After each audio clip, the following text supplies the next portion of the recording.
आचार्य श्री समय सागर जी महाराज की, तरुणाई के प्रखर प्रवक्ता, गुणायतन प्रणेता, शंका समाधान प्रणेता मुनिवर श्री प्रमाण सागर जी महाराज की, मुनिवर श्री निर्वेग सागर जी महाराज की, मुनिवर श्री संधान सागर जी महाराज की, मुनि संघ की बंधुओं, शंका समाधान के आज के सत्र में हम आपका स्वागत, वंदन, अभिनंदन करते हैं।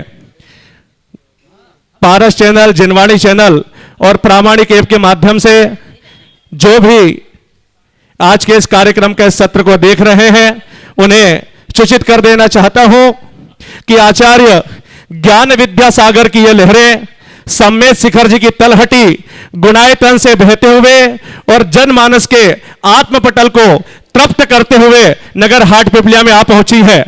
और यहां से ये लहरें पूरे इंदौर शहर को भिगाने के लिए यह प्रामाणिक संत द्वारा प्रमाणित हो चुका है कि 4 माह तक इंदौर नगर इस धारा में अविरल ज्ञान की गंगा में डुबकी लगाकर अपनी आत्मा को तृप्त करेगा।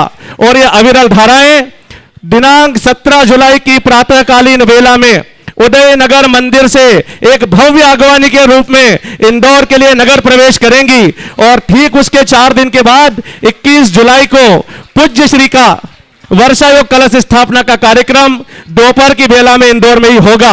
समय समय पर आपको और भी आगे कार्यक्रम की सूचना दी जाती रहेगी। और आज के सत्र को पूज्य मुनि श्री संधान सागर जी तक पहुंचाने के पूर्व आपसे पुनः निवेदन करता हूं, अपने हाथों को जोड़ें और पूज्य मुनि संघ के चरणों में पहुंचकर आशीर्वाद ग्रहण करें और फिर शंका समाधान के सत्र को प्रारंभ करेंगे। बोलिए हे गुरुदेव, नमोस्तु नमोस्तु नमोस्तु। और पूज्य मुनि श्री संधान सागर जी महाराज के चरणों में बारंबार विनय करते हैं कि शंका समाधान के सत्र को आप गति प्रदान करें। नमोस्तु मुनिवर, नमोस्तु मुनिवर, नमोस्तु मुनिवर। आज का यह सत्र अपन प्रारंभ करते हैं धर्म नगरी हाट पिपलिया में। और पहले प्रश्न के लिए मैं आमंत्रित कर रहा हूँ नवविवाहित युगल आस्था आकाश बाछल, वे अपना प्रश्न पूज्य महाराज श्री जी चरणों में रखेंगे और उसके बाद में तैयार रहेंगे अपूर्व सतभैया जी जो गुणायतन के ट्रस्टी हैं। नमोस्तु श्री जी, नमोस्तु। श्री एक पंक्ति है, डिग्रियां तो तालीम के खर्चों की रसीदें हैं, इल्म तो वह है जो फिर से बोलिए। महाराज श्री एक पंक्तियां हैं कि डिग्रियां तो तालीम के खर्चों की रसीदें हैं, इल्म तो वह है जो किरदार में झलकता है। कृपया आशय स्पर्श कीजिए। बहुत अच्छी बात है। डिग्रियां तो तालीम के खर्चों की रसीदें हैं, इल्म तो वह है जो किरदार में झलकता है। आपने पूछा, मैंने 2 दिन पहले ही इस संदर्भ में अपना प्रकाश डाला है कि डिग्री से बड़ा अनुभव है। समझिए, डिग्री सीमित है, एक्सपीरियंस का अपना रोल होता है। 2 दिन पहले मैंने विस्तार से चर्चा कर ली है, इसलिए उसकी पुनरावृत्ति उचित नहीं समझ। अपूर्व जी सतभैया गुणायतन ट्रस्टी अपना प्रश्न रख रहे हैं और उसके बाद में तैयार रहेंगे अदिति जी छाबड़ा हाट पिपलिया। नमोस्तु भगवान।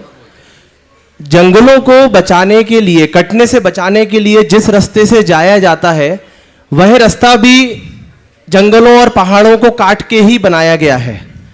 अब इसमें कौन सही है, कौन गलत है, इस पर थोड़ा मार्गदर्शन दें। और क्या हमको देश, समाज और धर्म में जो लोग कई बार गलत कार्य करते हैं, उनकी अपेक्षा करना चाहिए कि उनका साथ देना चाहिए?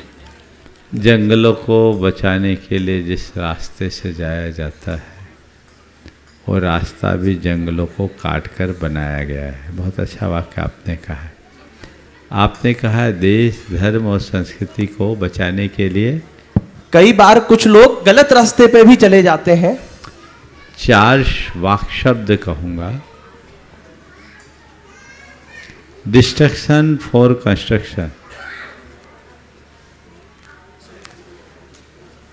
Construction for construction. फिर से बोलता हूँ, construction for construction, destruction for construction, construction for destruction, और डिस्ट्रक्शन फॉर डिस्ट्रक्शन, चारों स्थितियां हैं। इनमें शुरू की दो अनुकरणीय, बात की दो वांछनीय नहीं। कंस्ट्रक्शन फॉर कंस्ट्रक्शन सबसे अच्छी बात, लेकिन कई बार डिस्ट्रक्शन फॉर कंस्ट्रक्शन भी करना पड़ता है।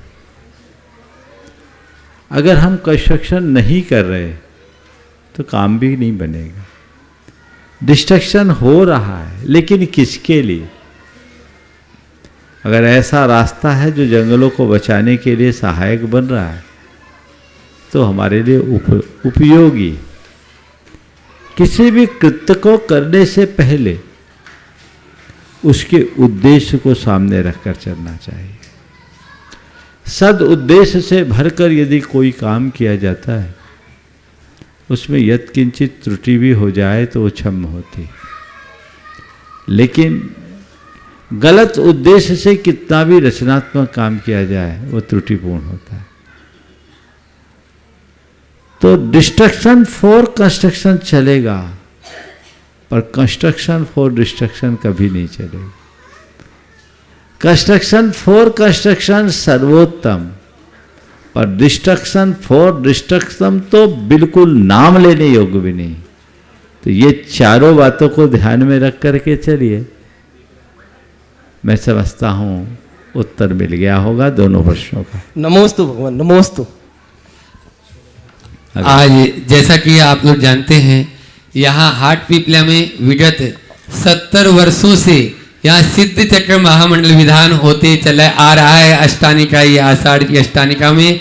और आज उसके पात्र चयन पूज्य गुरुवर के सानिध्य में हुआ, जिसके सौदर में इंद्र छाबड़ा परिवार से बने। उसी परिवार से अदिति छाबड़ा एक साथ खड़े हो जाएंगे सभी परिवार वाले, और वो अपना प्रश्न पूज्य महाराज श्री जी चरणों में रखें। उसके बाद में यहाँ एक प्रश्न आया कि हाटपिपल्या नगर की सभी बहन बेटियों की ओर से, सभी बहन बेटियां एक साथ खड़ी हो जाएगी, वो प्रश्न कर लेंगी। ओ नमोस्तु महाराज श्री। जब हम साइकिल चलाते हैं, साइकिल से गिरते हैं तो हम बाइक चलाते हैं। जब हम बाइक से गिरते हैं तो हम कार में ट्रैवल करते हैं। अगर कार चलाते चलाते हार जाते हैं तो फिर से व्हील साइकिल पे आ जाते हैं। तो क्या यही जीवन का सार है कि जहाँ से हम शुरू करते हैं वहीं पर आकर ख़त्म कर देते हैं? इसी का नाम तो चक्कर है। ऐसे ही एक आदमी एक रेस्तरां में गया, नशा में था, उसने पानी मंगाया। वेटर ने पानी लाकर टेबल पर रख दिया। उसने कहा पानी कहाँ है? बोले गिलास में। बोले गिलास कहाँ के? टेबल में। बोले टेबल कहाँ है? बोले होटल में। होटल कहाँ है? बोले मुंबई में। कि मुंबई कहाँ है? कि भारत में। कि भारत कहाँ है? कि एशिया में। कहा एशिया कहाँ है? बोले पानी में। कि पानी कहाँ है? कि गिलास में। ये चक्कर है, यही चलता है। इस सत्य को समझिए। चलिए नमस्ते महाराज, नमस्ते। चलिए उसके बाद में सभी बहन बेटियां हाटपिपल्या वे अपना प्रश्न रख रही है। उसके बाद विजित जी पाटनी भोपाल जो गुणायतन की ट्रस्टी हैं, और उनके साथ में उनके जो परिवारजन यहाँ पर है, मामी जी वगैरह, वे भी सभी एक साथ खड़े हो जाएंगे, प्रश्न एक ही करेंगे। बोलिए। हाँ शुरू करो। गुरुवर के चरणों में त्रिबार नमोस्तु नमोस्तु नमोस्तु। हे गुरुवर, हमें गर्व एवं अभिमान है कि हम इस नगर की बेटियां हैं, और हमें इस बात का भी बहुत गर्व है कि हमारी इस नगरी से 4 मुनिराज मोक्ष पद की राह पर चल रहे हैं। साथ ही हमें मुकेश भैया जी और चिद्रूप भैया जी जैसे भैया जी का सानिध्य इस समाज को मिल रहा है। गुरुवर, हम कहीं पर भी जाते हैं और जब वहाँ पर हमारे नगर की चर्चा होती है तो हमें बहुत गर्व होता है, और उनकी प्रशंसा सुनकर हमें अभिमान भी बहुत होता है। तो गुरुवर, यह गर्व और अभिमान राग की श्रेणी में आता है क्या, और हमें यह राग और अभिमान करना चाहिए या नहीं? कृपया समाधान करिए। ये बात सुन के तो बहुत अच्छा लगता है, और इस अर्थ में आप लोग जरूर भाग्यशाली कि आपके नगर से 4 मुनिराज हुए और अन्य त्यागी भाई बहन हुए। निश्चित जिस नगर से ऐसा कोई निकलता है तो वो नगर गौरवान्वित होता है। और ये आपका राग भाव है, लेकिन मैं इतना कहूँगा, अभी दूसरों के निकलने से तुम्हें गर्व होता है, खुद निकलोगे तो तुम्हारी पूजा होगी। इसलिए अब खुद को निकालने की बात करो, रास्ता तो यही है। ओम एक की अनुमति। महाराज श्री विजित जी ओम एक महाराज एक। श्री इतनी सारी बेटियां हैं, एक प्रश्न तो और बनता है। चलो बोलो, मैं जल्दी। बड़नगर से आई हूँ। बड़नगर समाज ने आज मुझे बोला है, भाभी आप हमारी सबकी ओर से महाराज श्री के सामने यह निर्देश पहुंचाना कि महाराज श्री छोटे गांव में वैसे ही बहु बेटियां कोई देता नहीं है, वैसे ही छोटे गांव में चातुर्मास क्यों नहीं मिलता है, और अगर नहीं मिलता है तो महाराज श्री आपके साथ जो संघ है उसका उपसंघ बनाकर बड़नगर वालों को दीजिए, ताकि हम भी 4 महीने घाटे का लाभ ले सकें। छोटे गांव को चातुर्मास मिलना चाहिए, हम इसका पूर्ण समर्थन करते हैं। और जहाँ से चातुर्मास मिलते हैं वहाँ आप लोग अपना निवेदन करें। जहाँ तक हमारी बात है, आप हमारे लिए बांटने का काम अभी मत कीजिए, हमें बने रहने दीजिए तो भला ही। मैं तो ओम उपसंघ का आगे बोल रही हूँ, ओम उपसंघ बना दीजिए। ओम। इंदौर वापस आपका पास होने के बाद आएगा वक्त। चलो आगे बोलो। विदित जी पाटनी भोपाल ट्रस्टी तीनों गुणाईतन मुनिराजों के चरणों अपना में- प्रश्न रखे हैं, और उसके बाद में श्रीमती उर्मिला जी कासलीवाल हाट पिपलिया। तीनों मुनिराजों के चरणों में 3 बार नमोस्तु नमोस्तु नमोस्तु। एक शामी छिलक जी, एक शामी अलग जी। गुरुदेव, ये मैं तो बहुत प्रश्न आपसे पूछता रहता हूँ, आप चढ़ भी जाते होंगे मुझसे पर मेरी माँ आज की- नयों को मौका दे दे तो ज्यादा फायदा में रहेंगे। मैंने कहा था कि मैंने कहा पूछ हाँ, हाँ। ये आप पूछो। मैं इंदौर से पुष्पा टोंगिया, मेरी ननन का क्वेश्चन है, उनके बिहाव पे मैं पूछ रही हूँ। हाँ। सुधा पाटनी, हाँ, हाँ। भोपाल। मंगल का अर्थ होता है कि जो सुख को गलाए, तो भगवान के सुख को लाए, मंगल को गलाए। सुख को लाए और मंगल को गलाए। पाप को गलाए। हाँ बोलो। हाँ, भगवान के 8 मंगल द्रव्य और लौकिक के मंगल द्रव्य कुंवारी कन्या, पीली सरसों का दाना, वंदनमाला, छत्र, उत्तम जाति का घोड़ा आदि 8 मंगल किस प्रकार से मंगल कहे गए हैं? बहुत इनमें सुंदर। मंगलपन कैसे घटित होता है? देखिए, बहुत अच्छा सवाल। हमारे देश में मंगल का बड़ा महत्व है, हर कार्य में मंगल होता है। अभी चातुर्मास में भी मंगल कलश रखने की बात। हमारे यहाँ द्रव्य मंगल, क्षेत्र मंगल, काल मंगल, भाव मंगल है। सबसे पहले तो मंगल शब्द का अर्थ जो कहा गया है, मम यानी जो पाप को गलाए उसका नाम मंगल, और मंग यानी जो सुख, सुख को लाए उसका नाम मंगल। तो मंगल पुण्य का प्रतीक है, पाप को गलाने वाला है और सुख को प्रदान करने वाला। इसमें हमारे यहाँ सचित्त और अचित्त मंगल को द्रव्य मंगल में लिया है। भगवान के चरणों में रखे जाने वाले जो अष्टमंगल द्रव्य हैं, झारी, आगे, भिंगार, चामर, सुदर्पण, पीठ, कुंभ, तालत, ध्वजा, तप निवारक, भूषितागम, ये जो आप लोग बोलते हैं अष्टमंगल द्रव्य, ये मंगल है। इसी तरह अचित्त मंगल में घोड़ा, सचित्त मंगल में घोड़ा, कुंवारी कन्या आदि को मंगल बताया। आपने पूछा इनमें मंगलपना किस कारण से है? इन्हें मांगलिक प्रतीक बताया गया है, और इनके निमित्त से हमारे हृदय में अच्छे भाव उत्पन्न होते हैं। ये हमारे अंदर के उल्लास और उमंग को जगाने वाले हैं। शकुन की दृष्टि से इन्हें शुभ माना जाता है। तो ये निमित्त है, इस कार्य में, किसी कार्य में इनको आगे करने पर हमारे अंदर का जो भाव उमड़ता है, वो सद्भाव हमारे अशुभ कर्म के निवारण में निमित्त बन जाता है। इसलिए उपचार से इन्हें भी मंगल कह दिया जाता है। तो जितने भी शुभ शकुन हैं उनको एक प्रकार से मंगल की श्रेणी में लिया जाता है।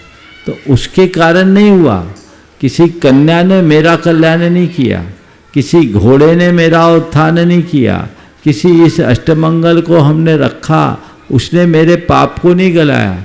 वो एक बाहरी निमित्त है, उस निमित्त के प्रताप से अंदर नैमित्तिक बनता है। तो बहुत सारे शुभ प्रतीकों को जो हम लोग अपने घरों में, आप लोग अपने घरों में रखते हैं, अपने साथ रखते हैं, उसका निमित्त नैमित्तिक संबंध है और उसे उसी अर्थ में लेना चाहिए।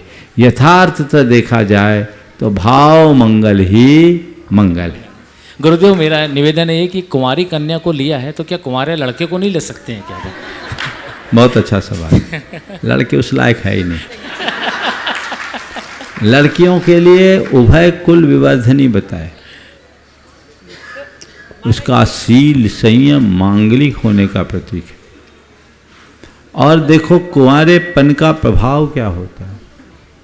जैन पुराणों के अनुसार लक्ष्मण जी को जब शक्ति लगी, ये मैं जैन रामायण के आधार पर कह रहा हूँ, उस शक्ति का निवारण विशल्या के स्नात जल से हुआ, क्योंकि विशल्या महाशीलवती थी। उसके अंदर ब्रह्मचर्य का इतना तेज था कि उसका अभिषक्त जल भी शक्ति के निवारण में कारण बन गया। वो कुंवारी थी, मंगल हो गई ना। ये निमित्त नैमित्तिक संबंध है, बाद में नहीं हुआ। तो ये चीजें हमें समझना चाहिए। तो कन्या का कुंवारा होना, कुंवारी कन्या को मांगलिक रूप में रखा गया। मुझे इसके पीछे एक और प्रतीकात्मक कारण दिखता है। कन्या को मंगल कहने का या घोड़े को, उत्तम नस्ल के घोड़े को मंगल कहने का जो कारण मुझे समझ में आता है, एक दूसरा कारण भी है कि एक कन्या पर घर में जाने वाली है, थोड़े दिन के लिए हमारे घर में है, इसे खूब मान सम्मान के साथ रखो, संभाल कर रखो। हो सकता है इसलिए कन्या को मंगल की दृष्टि से देखा जाता है।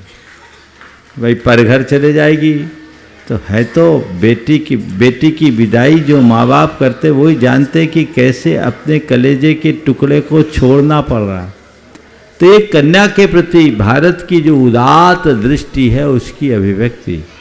इसी तरह पुराने जमाने में घोड़ा हमारा श्रेष्ठ साधन था सवारी का, तो घोड़े को श्रेष्ठ सवारी मान करके भी मंगल के रूप में लिखा गया, बैल को भी माना गया, और भी कई है। तो इन सब के पीछे मंगल मानने का एक कारण ये भी हो सकता है कि ये हमारे जीवन के महत्वपूर्ण अंग है, शायद ऐसा करते।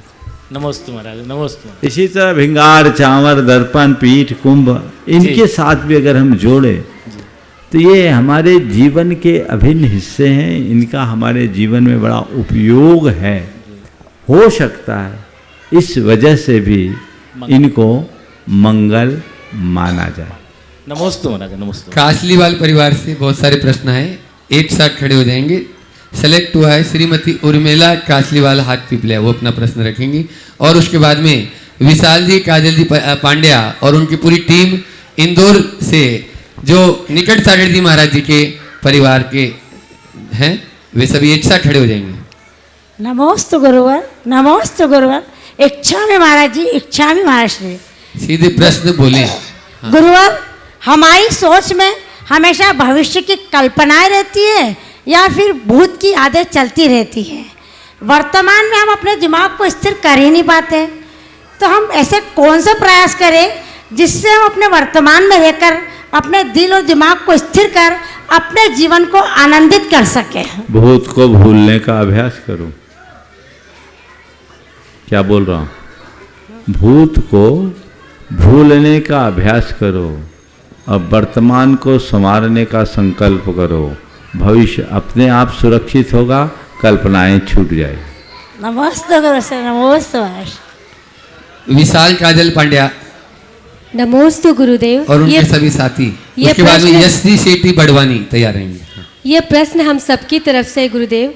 हमें चित्र नहीं चरित्र का निर्माण करना है, हमें भवन नहीं भावना का निर्माण करना है, हमें साधन नहीं साधना का निर्माण करना है, हमें दृष्टि नहीं दृष्टिकोण का निर्माण करना है। हे गुरुदेव, हम सबका मार्गदर्शन करें, कैसे हम सभी इन सब भावनाओं को अपने जीवन में ला सकें। चित्त नहीं चरित्र, भवन नहीं भावना, साधन नहीं साधना और दृष्टि नहीं दृष्टि नहीं दृष्टिकोण का निर्माण करना। आपने पूछा है कैसे करे, कुछ मत करो, दृष्टि बदल दो, सब हो जाए।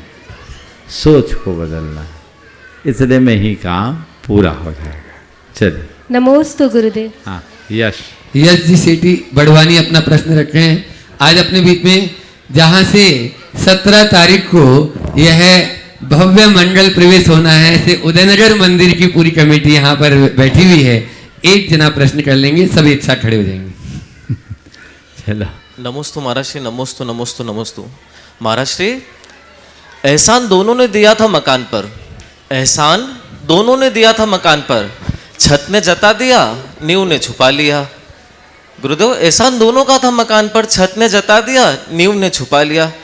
गुरुदेव जते हुए एहसान को तो हम सम्मान देकर समतुल्य कर सकते हैं, पर नींव जैसे छिपे हुए एहसान को क्या करें जो अतुल्य हो जाए। बहुत सुंदर।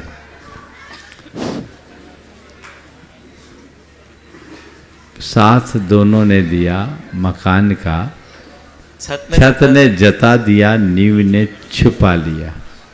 जताए हुए एहसान का तो हम फिर भी ध्यान रखते हैं, लेकिन छुपे हुए नींव का एहसान प्रायः भूल जाते हैं।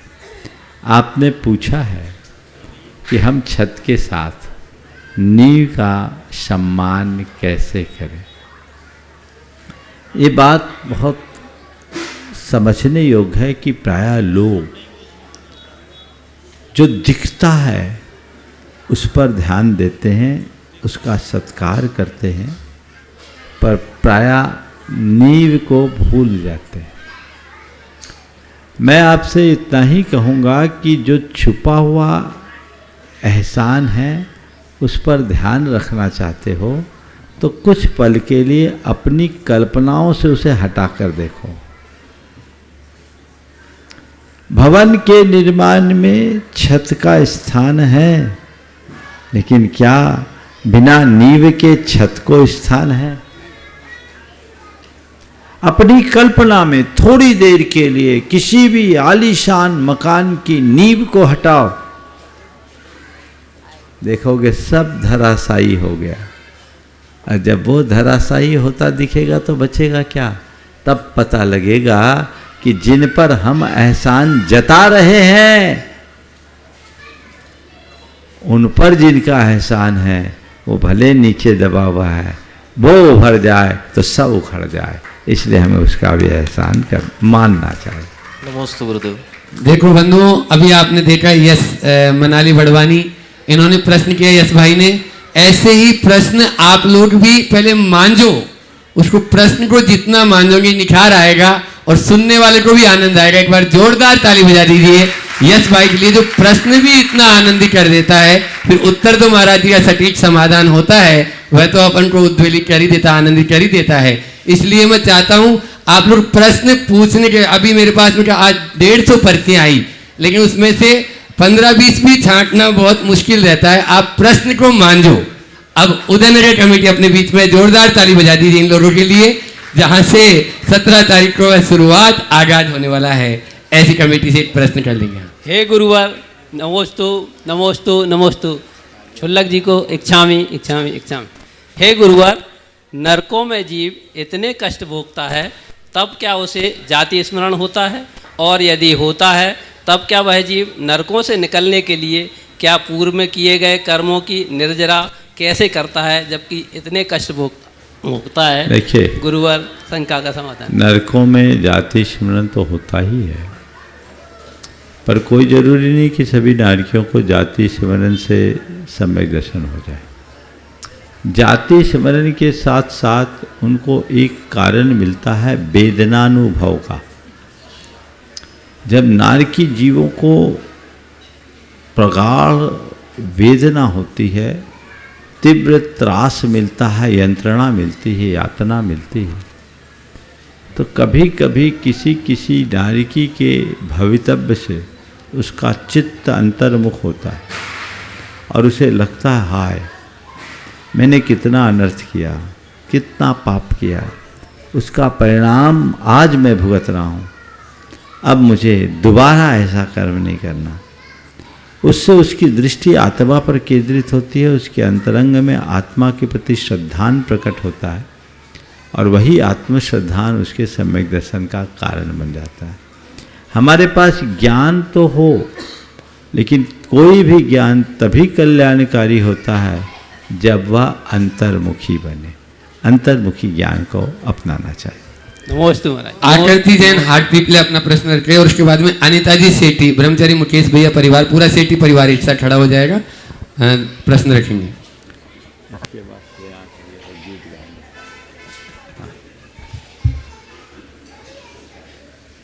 नमोस्तु गुरुदेव। मेरा बहुत छोटा सा प्रश्न है गुरुदेव। कुछ लोग क्रोध कषाय के वशीभूत होकर अपनी अमूल्य वस्तु का नुकसान कर बैठते हैं, चाहे वो रिश्ते हों या कई अमूल्य वस्तु हो। ऐसा कुछ उपाय बता दीजिए जिससे यदि कोई सामने वाला हम पर क्रोध करे या हम उस पर क्रोध करें तो हम उस परिस्थिति में कैसे धैर्य बनाकर रखें, साथ ही अपनी किसी भी वस्तु का नुकसान ना करें। नमोस्तु गुरुदेव। देखिए, सामने वाला क्रोध कर रहा है तो आप अपने अंदर बोध रखिए। आपसे एक सवाल करता हूं, सड़क चलते कोई पागल आपको गाली दे तो आप क्या करते हैं? इग्नोर। क्यों?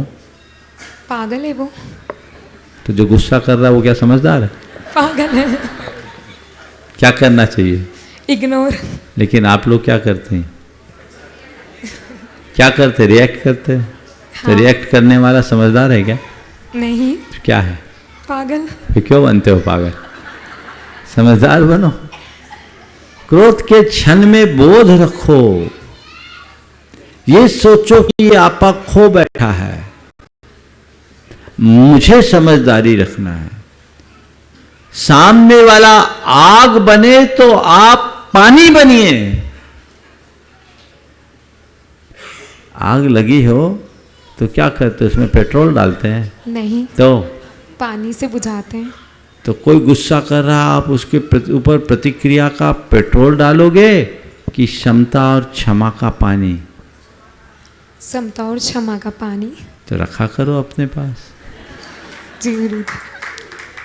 देखो, जहाँ जहाँ ज्वलनशील पदार्थ होते हैं वहाँ पर क्या फायर एक्सटिंग्विश रखा जाता है ना, अग्निशामक।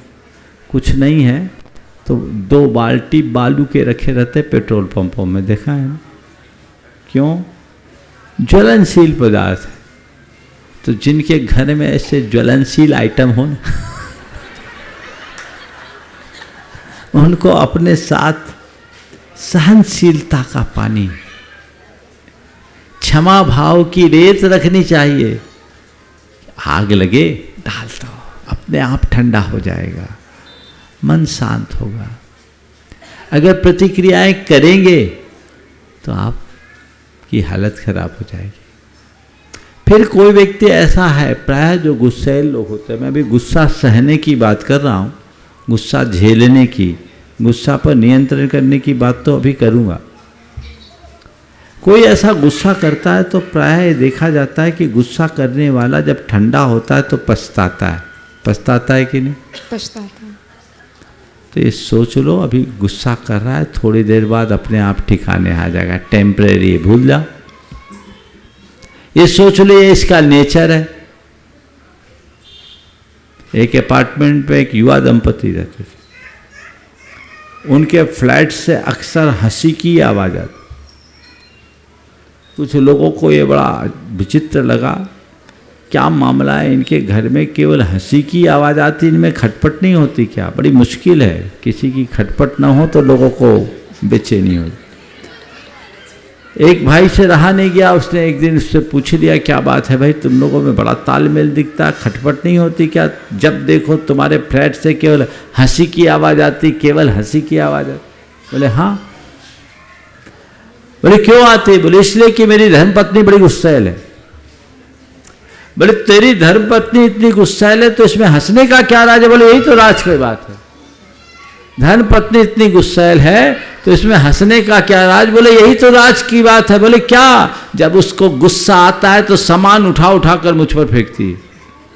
जब उसको गुस्सा आता है तो सामान उठा उठा कर वो मुझ पर फेंकती है। उसका निशाना लग जाता है तो वो हंसती है, और चूक जाता है तो मैं हंसता। तो निशाना लगे तो और निशाना चूके तो हंसते रहो, इग्नोर करो। और खुद के क्रोध पर नियंत्रण लाना चाहते हो, भावना योग कीजिए। और मुझे शांत रहना है, मुझे संयम रखना है। इस मंत्र को 108 बार दोहराइए। अपने रिंगटोन में इसे डाल दीजिए, अपने टेबल पर लिख के रख लीजिए, अपनी गाड़ी में लिख लीजिए, अपने कमरे में लिख लीजिए, अपने दफ्तर में लिख लीजिए। जब आपकी दृष्टि जाए केवल उस पर जाए, ताकि आपके सबकॉन्शियस में ये बात जम जाए और क्रोध का उभार आए, अंदर से आवाज आए, मुझे शांत रहना है, मुझे संयम रखना है। केवल 3 महीने लगातार करके देखिए, फिर आकर के अपना एक्सपीरियंस यहाँ शेयर कीजिए। आमूल चूल परिवर्तन देखने को मिलेगा। आज जिसको पूज्य गुरुवर की नवदा भक्ति करने का सौभाग्य प्राप्त हुआ, ब्रह्मचारी मुकेश भैया जी के परिवार, और अभी जो सिद्ध चक्र विधान हो रहा है उसमें भी श्रीपाल और मैना सुंदरी बनने का जो सौभाग्य प्राप्त किए हैं, अनीता जितेंद्र सेठी परिवार। नमोस्तु महाराज, नमोस्तु महाराज, नमोस्तु महाराज। आज आपके आशीर्वाद से मैना सुंदरी बनने का सौभाग्य प्राप्त हुआ। ऐसा इस विधान में क्या करें कि जैसा अटूट श्रद्धा मैना सुंदरी को कर्म सिद्धांत और प्रभु भक्ति पर था, वैसा हमारा भी हो जाए। नमोस्तु महाराज। रोज ये 2 पंक्तियों को दोहराओ। प्रभु चरण को छोड़कर रहे न जग की आस।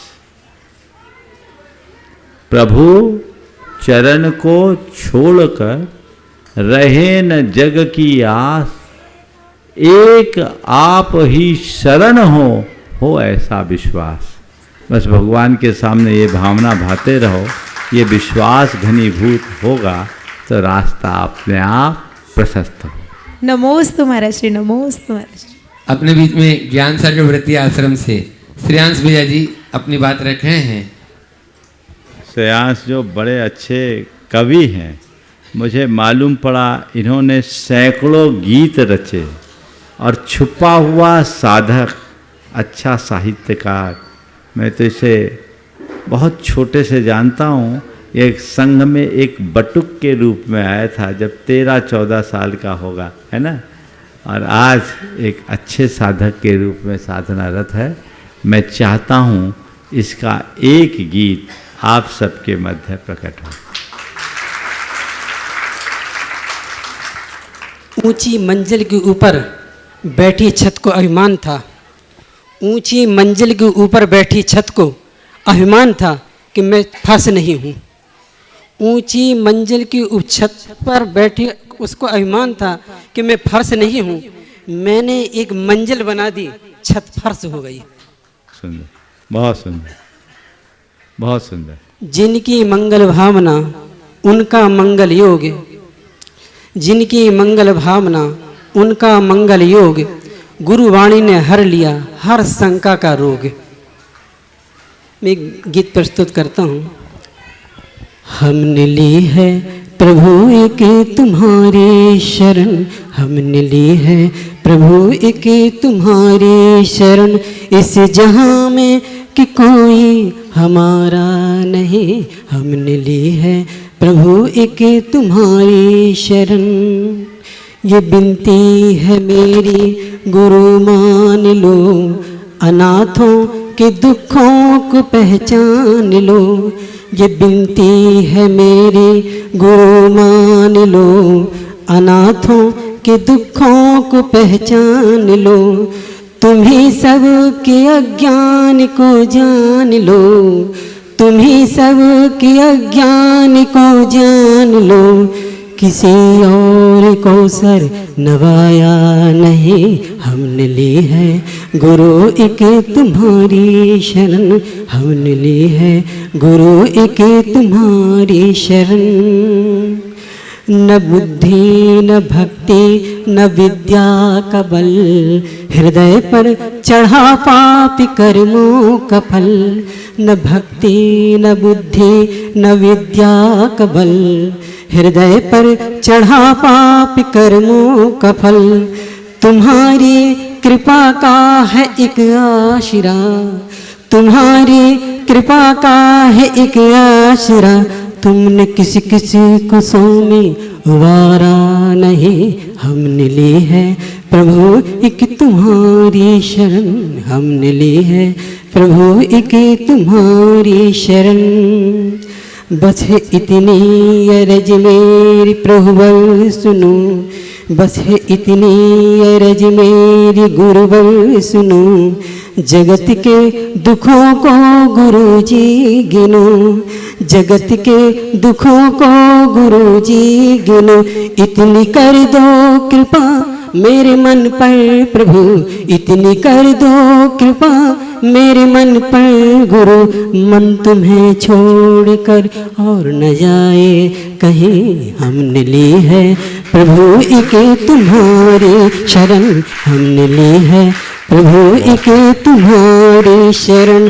इस जहां में कि कोई हमारा नहीं, हमने ली है गुरु एक तुम्हारी शरण। मुझ कुमार सिंह महाराज जी की जय, मुनि संघ की जय। नमस्ते महाराज, जोरदार तालियों से। सीएमओ हाट पिपलिया यहाँ पर उपस्थित हैं, श्री प्रियांक जी पंड्या, वे अपना प्रश्न रख रहे हैं। और उसके बाद में दिशा जी सोलीवाल, ये भी यहाँ हाट पिपलिया के हैं, वो भी अपना प्रश्न रखेंगे। महाराज जी नमस्तुत्यम। सोने का हर धागा मूल्यवान होता है, समय का हर क्षण मूल्यवान होता है, लेकिन हम सब समझते हुए भी लड़ाई झगड़े बकवास दूसरों की निंदा में समय बर्बाद करते हैं। कैसे बचे, सरल उपाय दीजिए। समय का हम दुरुपयोग कर रहे हैं, दुरुपयोग से कैसे बचे, आपने उपाय पूछा है। मैं केवल इतना ही कहूँगा कि हम समय का मूल्य समझना शुरू कर दें। जैसे हम अन्य चीज़ों का मूल्य और महत्व समझते हैं, हम उसके प्रति सावधान हो जाते हैं। जो वस्तु हमें जितनी मूल्यवान प्रतीत होती है, उसके प्रति हम उतने ही अधिक सजग और सावधान होते हैं। जो वस्तु हमें जितनी मूल्यहीन दिखती है, हम उसके प्रति उतने लापरवाह होते हैं। चीज़ों की तरह यदि हम समय को सर्वाधिक मूल्य देना सीख जाए, तो हम अपने क्षणों का एक पल भी दुरुपयोग नहीं करेंगे, और यही मूल्यबोध हमारे जीवन को रास्ते पे लगाए। हाँ, एक बार जोरदार ताली बजा दीजिए सीएम मोदी के लिए। और उसके बाद में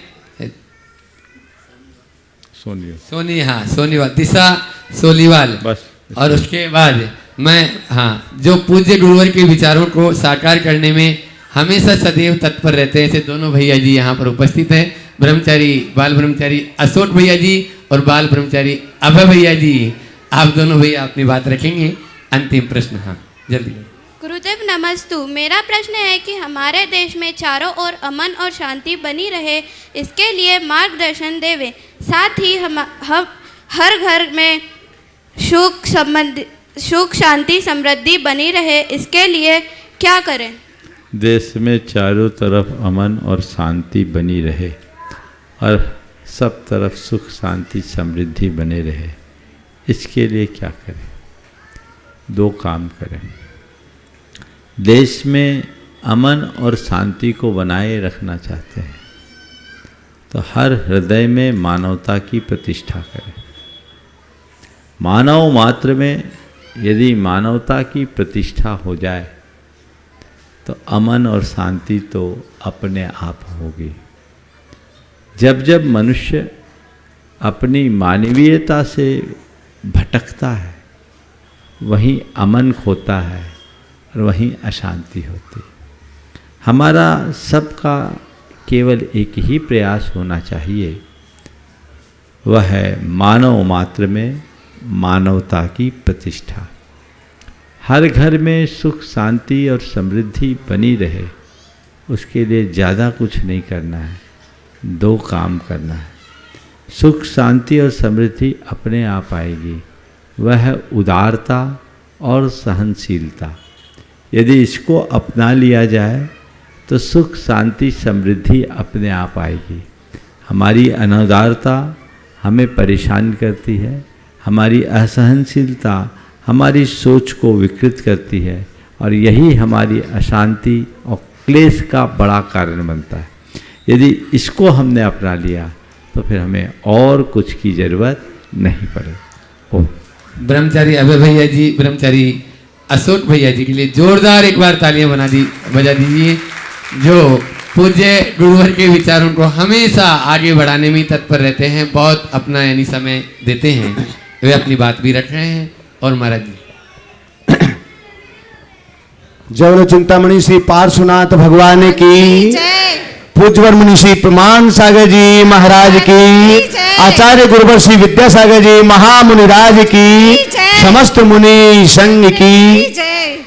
आइएगा बंधु, ये सौभाग्य के क्षण हैं।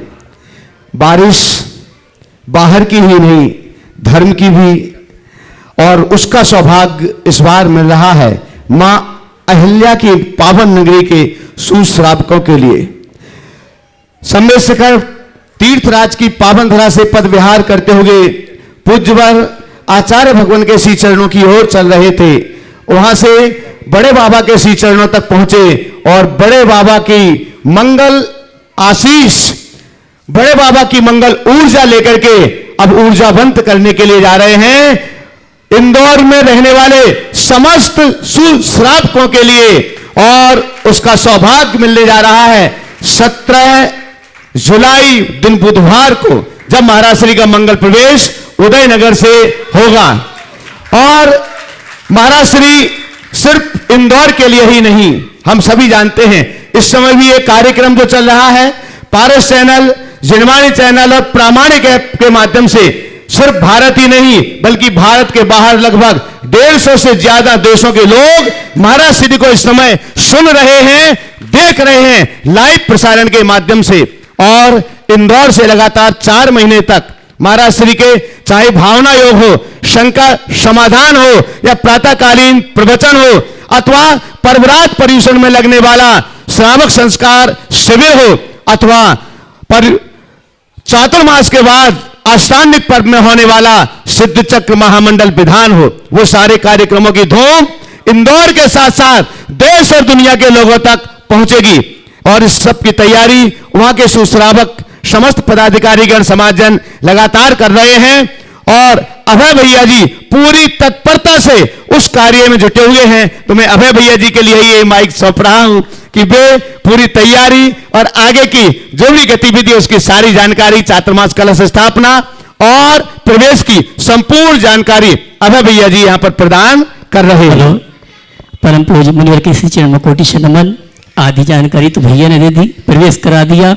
अब प्रवेश के बाद चातुर्मास स्थापना का कार्यक्रम हमारे इंदौर के मध्य क्षेत्र में जंजीरा वाला चौराहा मोहता भवन है, जो कि समोसण मंदिर, उदासीन आश्रम, कल्याण भवन, अनुभवन, इंद्र भवन में जो 5-6 चैत्यालय जिनालय हैं, उसके बीच में ये क्षेत्र है। वहां पर समोसण जिनालय से प्रातःकाल की वेला में आहर चर्या के पश्चात 21 जुलाई को दोपहर में 1 बजे समोसण मंदिर से कलश की शोभा यात्रा निकाली जाएगी, जो नगर के मुख्य मार्गों से होते हुए मोहता भवन में पहुंचेगी। और वहां पर अद्भुत ऐतिहासिक, अद्भुत प्रभावना के साथ संपन्न होने वाले चातुर्मास कलश की स्थापना होगी। और कलश कितने होंगे मैं नहीं जानता, कलश कितने होंगे मैं नहीं जानता, पुण्यार्जक कितने होंगे ये मैं नहीं जानता, लेकिन जो कुछ जानते हैं मुनिवर प्रमाण सागर जी जानते हैं। और मैं कहना चाहूंगा ये चातुर्मास अपने आप में ऐतिहासिक, अद्भुत, पूरे भारतवर्ष का जहां जहां इसकी चर्चा जाएगी स्थापना की, तो लोग कहेंगे कि ऐसा चातुर्मास स्थापना का कार्यक्रम हमने आज तक नहीं देखा और कभी नहीं देखेंगे। शुरुआत अगर कोई कर रहे हैं तो हमारे गुणायता प्रेता संघ का समाधान भावना एक प्रवर्तक जन जन के संत मुनिवर प्रमाण सागर जी इंदौर से एक नया संदेश देंगे चातुर्मास स्थापना के कार्यक्रम में। और मैं कहना चाहूंगा इंदौर वाले सीधा प्रसारण में ये कार्यक्रम सुन रहे हैं, मैं आपसे ही कहना चाहूंगा इस कार्यक्रम को टीवी में मत देखना, इस कार्यक्रम को वहां पंडाल में आकर देखना, मंडप में आकर देखना, तब समझ में आएगा कि चातुर्मास का स्थापना का कार्यक्रम कैसा होता है। मैं अपनी ओर से यही निवेदन करना चाहूंगा, हे मुनिवर आपका चातुर्म ऐसा हो कि समाज का रूपांतरण हो जाए, समाज की ऐसी व्यवस्था बन जाए कि अभी 3 मुनि महाराज चातुर्मास कर रहे हैं, इंदौर से 3 नहीं 30 महाराज बनके ये संघ बढ़ा जाए और अद्भुत प्रभाव न कर सके। और उस संघ में इन लोगों का भी नंबर आ जाए। चलिए आगे अपन चलते हैं। अभी आपने महाराज जी का निवेदन दोनों भाइयों की बात सुनी। निश्चित ये लोग वर्षों से जुड़े रहे हैं और हमारे सारे कार्यक्रमों को साकार करने में अपना योगदान देते रहे हैं, लेकिन इस बार तो ये पूरे कार्यक्रम के आयोजक में से हैं और बहुत अच्छी बात है। निश्चित इंदौर का ये सुयोग इस बार इंदौर वालों के भाग्य से जगा है और मुझे पूर्ण विश्वास है कि इंदौर वाले कहीं पीछे रहने वाले नहीं हैं। सब कमर कस के तैयार है, तत्परता के साथ जुटे रहे और इसकी शुरुआत तो अब हो ही गई है। 17 तारीख अब दूर नहीं है, यहाँ से गाड़ी छूटने के बाद सीधे वहीं पहुँचने वाली है। इसलिए जो आप अपनी भावधारा को बना के रखिए। हम लोग तो केवल एक निमित्त हैं, लेकिन इस निमित्त का जो लाभ उठाकर अपने भीतर एक नैमित्तिक को जगाता है वही कुछ कर पाता है।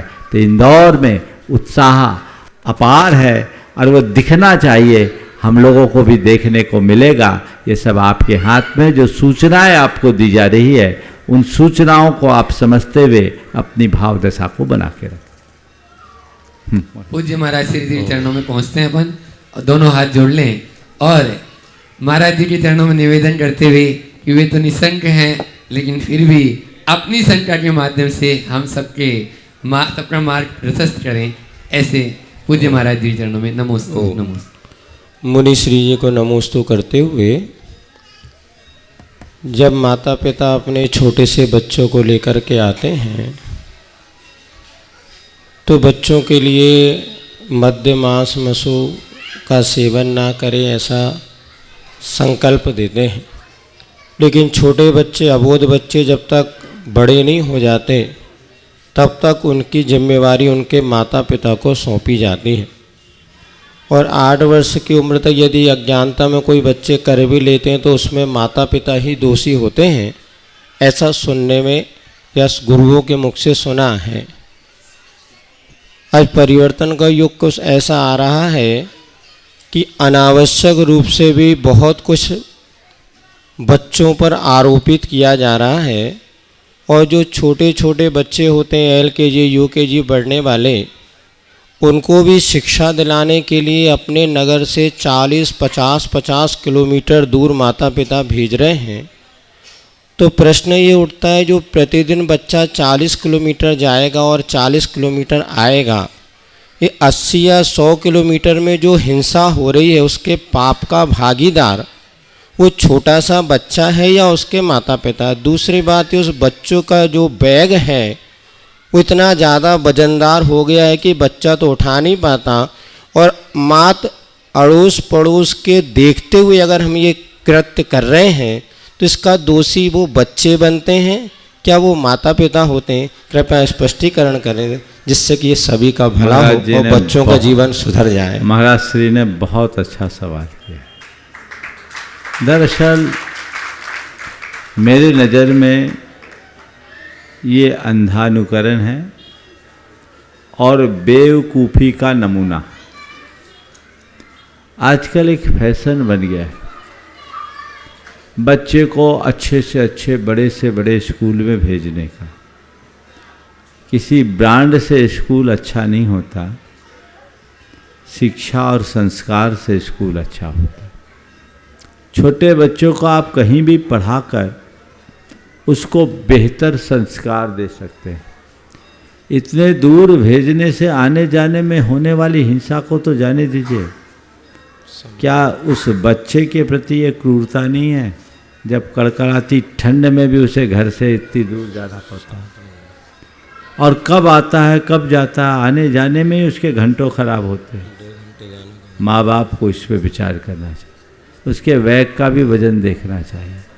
और छोटे बच्चों को तो कम से कम ऐसे विद्यालयों में भेजना ही नहीं चाहिए जहाँ बच्चों की लंच अपनी टिफ़िन के माध्यम से होती है और जहाँ बच्चे वेज नॉन वेज एक साथ लेकर आते हैं। अगर आप अपने बच्चों को ऐसे स्कूल्स में भेजते हैं जहाँ दूसरे बच्चे नॉन वेज लेकर आते हैं, उनको खाते देखकर बच्चों के मन की ग्लानि खत्म हो जाती है। छोटे बच्चे रोज़ देखते हैं, उनको खाते देखेंगे, उनकी ग्लानि खत्म हो जाएगी तो कल खाने में भी उनको कोई संकोच नहीं बचेगा। और आजकल टीचर्स भी एक दूसरे को प्रेरित करते हैं टिफ़िन शेयर करने के। अबोध बच्चे टिफ़िन शेयर करने लगे और कहीं भूल से खा ले तो उसके सारे संस्कारों का सत्यानाश होगा। ये पाप सीधे माँ बाप पर लगेगा। इसलिए इस अंधानुकरण से बचना चाहिए। हर गांव शहर में ऐसे स्कूल्स अपने होने चाहिए। कदाचित आपको बहुत स्टैंडर्ड का ही चाहिए तो आजकल बहुत सारे स्कूल्स हैं जो फ्रेंचाइजीज देते हैं। ब्रांड के ही पीछे आप भागते हो तो आप उनकी फ्रेंचाइजीज लीजिए और फ्रेंचाइजी ले करके अपने यहाँ उनको पढ़ाइए। सबसे उत्तम तो ये होगा कि हम अपने स्तर पर बच्चों का प्ले स्कूल खोलें, उन्हें नर्सरी तक की पढ़ाई कराएं ताकि बच्चों को अच्छी शिक्षा के साथ पूर्ण संस्कार भी मिले। तभी हम अपनी परंपरा को आगे बढ़ा पाएंगे, अन्यथा सब कुछ छिन्न भिन्न हो जाएगा। समाज को इस दिशा में प्रयास करना चाहिए। छोटे गांव हो या शहर, सब तरफ ये बीमारी है।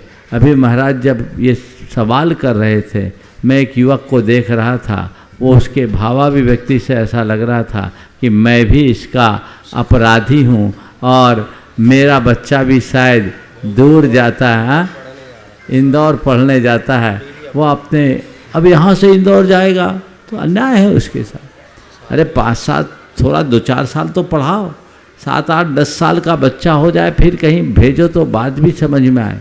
ये तो उसके साथ क्रूरता है, इससे बचना चाहिए। और अब तो गांव में भी अच्छे अच्छे विद्यालय हैं, आप यहाँ पढ़ाइए, उनके लिए ऐसी व्यवस्था कीजिए। आपके यहाँ तो एक विद्यालय भी चलता है, समाज चलाती है, पहल कीजिए। अगर इसकी आवश्यकता है तो समाज के स्तर पर ऐसे विद्यालय का संचालन कीजिए ताकि बच्चों को भी बचाया जा सके, न केवल समाज के अपितु समाज के बाहर के बच्चों को भी उसका लाभ दिया जा सके। लगातार 3 दिन तक आप सबको ये शंका समाधान मिला है और कल का शंका समाधान आप सबको बोनस में मिलने वाला है। क्या बात है। पर कल का शंका समाधान यहाँ होगा, पर उसका समय दोपहर में ठीक 3 बजे से होगा। 3 बजे से शंका समाधान होगा और 3 बजे के शंका समाधान का मायना क्या है आपने समझ लिया होगा, समझ गए? तो इसलिए कल दोपहर में शंका समाधान के बाद हम लोगों का जो आगामी कार्यक्रम है वो होगा। अतः आसपास के जो भी लोग आना चाहते हैं वो शंका समाधान के लिए कल 3 बजे ही उपस्थित होंगे, क्योंकि उसके बाद हम लोगों इंदौर के लिए प्रस्थान करेंगे। इसलिए इस कार्यक्रम को उसी अनुरूप देखेंगे। बोलिए परम पूज्य आचार्य गुरुवर श्री विद्यासागर जी महाराज की। बोले परम पूज्य मुनि श्री प्रमाण सागर जी महाराज की। सभी अपने स्थान में खड़े हो जाएं, आरती करेंगे सायंकालीन। विद्यासागर की गुण आगर के शुभ मंगल दीप सजाए के मैं आज उतारो आरतिया प्रमाण सागर की गुण आगर की शुभ मंगल दीप सजाए की मैं आज उतारो आरतिया।